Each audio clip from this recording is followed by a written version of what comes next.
Hi, this is Alia Bhatt. You're watching Expose India. Keep watching. नमस्कार, मैं उदयनाथ, आप देख रहे हैं एक्सपोज इंडिया। आइए आज की बड़ी खबरों से बुलेटिन की शुरुआत करते हैं। राम की नगरी अयोध्या में विकास कार्य तेजी से आगे बढ़ रहा है। अयोध्या के कायाकल्प के लिए बड़े स्तर पर कई योजनाएं चल रही हैं।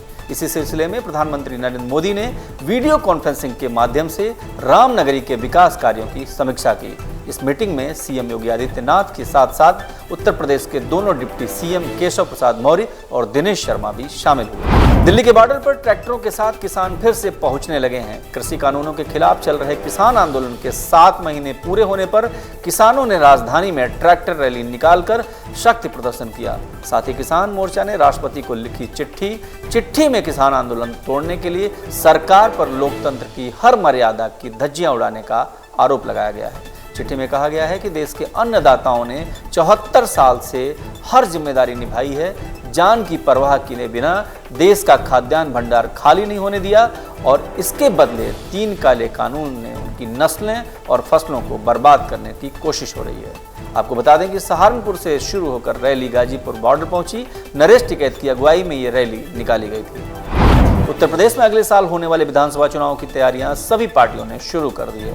कांग्रेस भी चुनाव की तैयारी में जुट गई है। पार्टी महासचिव प्रियंका गांधी जुलाई से लखनऊ में डेरा डालने जा रही हैं। कुछ दिन पहले उन्होंने अपने 50 नेताओं से बात कर तैयारियां शुरू करने के लिए कहा था। उत्तर प्रदेश में धर्मांतरण मामले में शिकंजा और कसता जा रहा है। इसके तार न सिर्फ दूसरे राज्यों से जुड़ रहे हैं बल्कि हवाला कनेक्शन भी सामने आ रहा है। यूपी के मुख्य सचिव गृह अवनीश अवस्थी ने कहा कि विदेशी खाते का लेन देन सामने आया है। उन्होंने ये भी दावा किया कि धर्मांतरण के मामले में 150 मामलों को ट्रेस किया जा चुका है।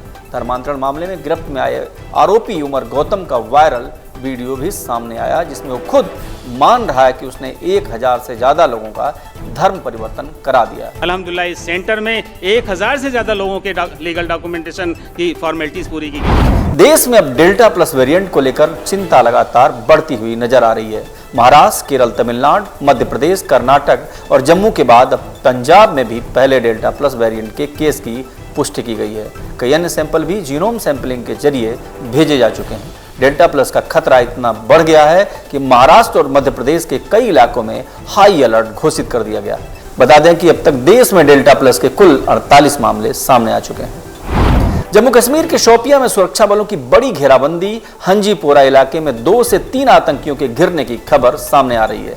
इलाके में ऑपरेशन जारी। सुरक्षा बलों ने एक दहशतगर्द को ढेर कर दिया है।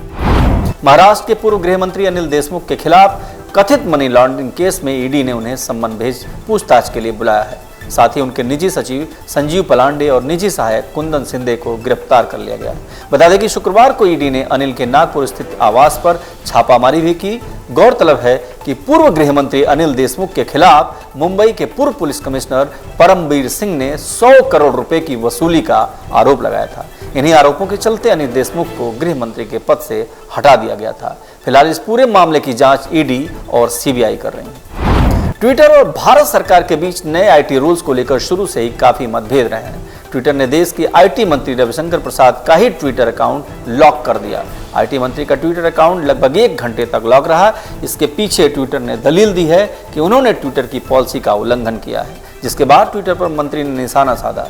रविशंकर प्रसाद पहले भी ट्विटर के नियमों को डबल स्टैंडर्ड बता चुके हैं। उन्होंने कहा है कि अमेरिका में ट्विटर अलग नियम मानता है, लेकिन भारत के लिए अलग है। रविशंकर प्रसाद के साथ ही कांग्रेस नेता शशि थरूर का अकाउंट भी बंद कर दिया गया था। ये सब देखकर ऐसा लगता है कि भारत में ट्विटर की मुश्किलें और भी बढ़ सकती हैं। बाबा का ढाबा चलाने वाले कांता प्रसाद को सफदरजंग अस्पताल से छुट्टी मिल गई है। उन्होंने नींद की गोलियां खाकर कथित तौर पर आत्महत्या की कोशिश की थी। उन्होंने एक कदम क्यों उठाया, इस बारे में जानकारी देते हुए पुलिस के सामने अपना बयान दर्ज कराया है। एक अखबार की रिपोर्ट के मुताबिक कांता प्रसाद ने अपने बयान में कहा है कि कई यूट्यूबर्स उन पर गौरव आसन से माफी मांगने के लिए दबाव बना रहे थे। इसकी वजह से वह डिप्रेशन में चले गए।